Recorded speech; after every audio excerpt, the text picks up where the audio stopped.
This video is brought to you by Sailrite. In this video, we'll be making a tablecloth for this boat's table.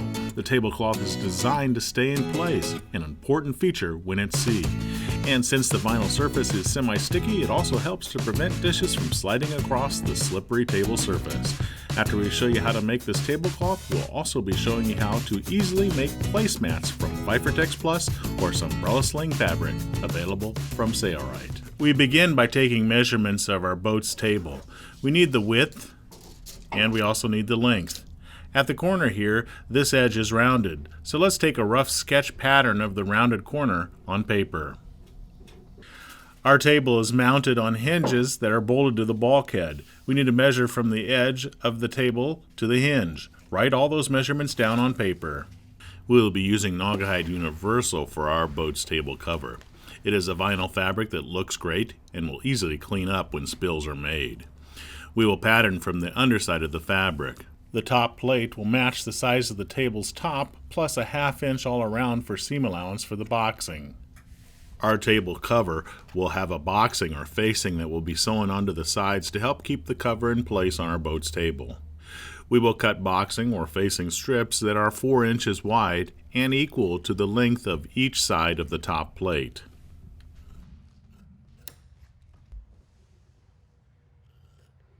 Where the table is mounted to the bulkhead, we will have to account for the hinges. So we will cut the boxing so its length is equal to that distance, plus a ½ inch for a single hem. Here we're marking the top plate and also the boxing to the correct length.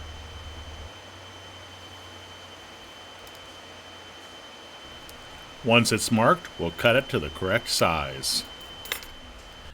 Since our table corner is rounded, we will use the pattern we took from the table and transfer it to the cover's corner and then cut it off.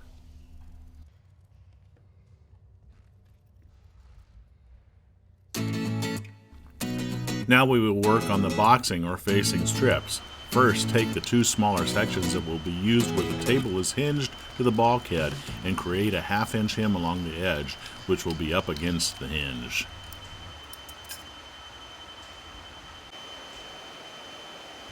It is recommended to lay the boxing around the sides of the top plate so you do not get confused about which boxing strip should be sewn to which. At the table corners, where they are straight 90-degree turns, we will cut a slight angle out of the boxing ends. This 1-inch wedge will help to keep the boxing tight on the table and hopefully create an inward turn to the facing when it is mounted to the table. Next, we will sew these 2 sections of boxing together using the semi-flat felled seam. Our first stitch will be about a ½ inch away from the raw edge of the fabric. Then our second stitch, or top stitch, will be placed on the outside surface of the fabric with a ½ inch folded tucked under, so it will be stitched with this second stitch. So Angela is sewing through the ½ inch tuck on the underside as well. Do some reversing at the beginning and the end, as always. Then cut off the excess fabric at that corner. We're sewing today on the Sailrite 111 sewing machine with the MCSCR power system. The Sailrite 111 features a compound walking foot to easily feed this assembly of vinyl through the machine, and the MCSCR power system provides excellent slow speed, power, and control to carefully stitch through even the thickest of vinyl assemblies. At the corner where the table has a slight curve, we will cut the boxing strips so they are the same overall length as the top plate. And we will not create a wedge here.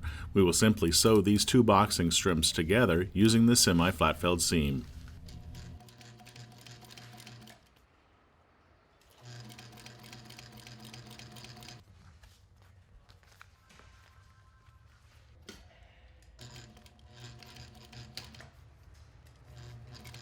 Then grab the succeeding boxing and sew it in the same manner. However, this is the 90-degree corner, so we will create that 1-inch wedge again here.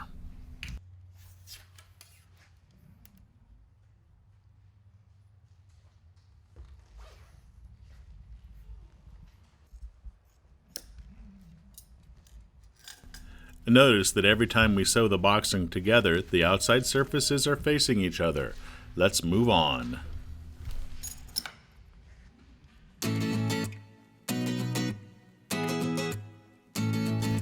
Now we need to join the boxing to the top plate. We will start at a corner and match up the boxing's corner so it will make the turn correctly. Then we will sew a 1/2 inch away from the edge of the fabric along the perimeter of the cover. We're going to use the deluxe 5.5 inch magnetic guide available from Sailrite here to help guide our stitch along the edge of the fabric. When we get to the corner, we will bury our needle where we want to make the turn, lift the sewing machine presser foot, turn the fabric, lower the presser foot, and continue to sew down the next side. When sewing boxing to a plate, it's a good idea to check to be sure the boxing corner at the opposite end will match up to the corner of the plate. So check that before you continue to sew down the length of the boxing, only to find out later that your corner does not match. If it's slightly off, you can sometimes gently pull or push the extra fabric of the boxing as you are sewing to make slight adjustments along the length. A little warning: do not make length adjustments aggressively, as your cover may be wrinkled up in the end. And here we are sewing around the curved corner. Just keep that fabric up against the magnetic guide, keeping the stitch a 1/2 inch away from the edge. Bury the needle anytime you want to make adjustments to the fabric so you don't lose your position.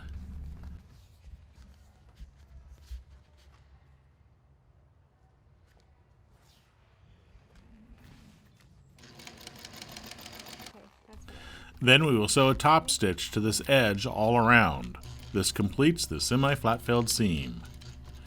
Here at the corner, it's a little bit small and a little bit difficult to do, but it is possible. She did some reversing there at the beginning.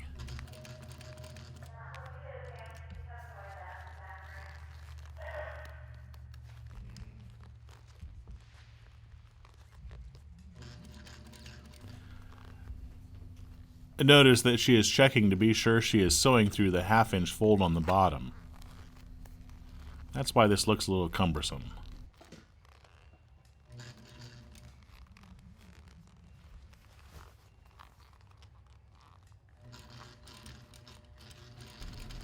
And now we can sew the straightaway. You would do this all the way around.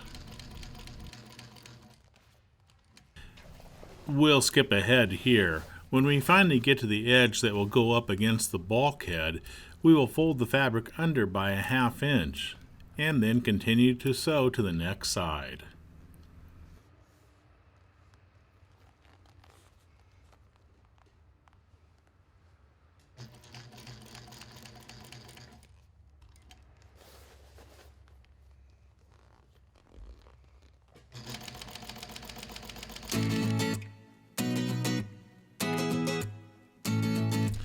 At the bottom edge of the boxing, Angela will create a 3/8 inch double hem. I recommend a single 1/2 inch hem, as it will be much easier to create and the Naugahyde Universal will not unravel, so a single hem is acceptable. However, both types will obviously work well.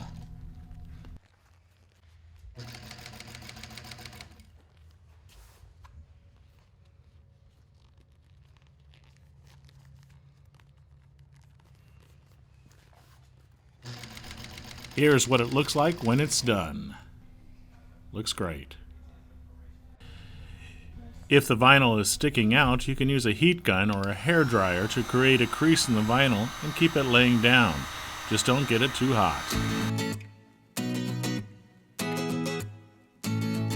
Let's now create some awesome placemats for our new boat table cover.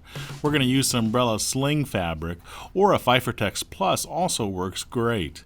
All we need to do is measure the approximate size that we want our placemats to be to fit our table, and then cut them out with scissors.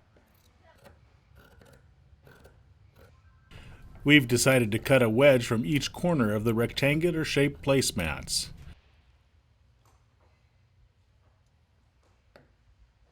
After we're done cutting it out with scissors, we'll just hot knife the edge a little bit to keep it from unraveling. Here we are using the Naugahyde Edge hot knife, which heats up in a few seconds and cools down in a minute or two. We're also cutting on top of a metal ruler to prevent damage to the tabletop below. All you need to do is touch the sides of the fabric. It does not typically unravel much, but this keeps the small fibers even with the cut edge, thus making the placemat look professionally finished. Here's a look at the materials lists that we use to build the tablecloth and the placemats. You could use an alternative fabric for the tablecloth if you prefer. Naugahyde has hundreds to pick from. If you have questions, be sure to give us a call. For more free videos like this, be sure to check out the Naugahyde website or subscribe to the Naugahyde YouTube channel today.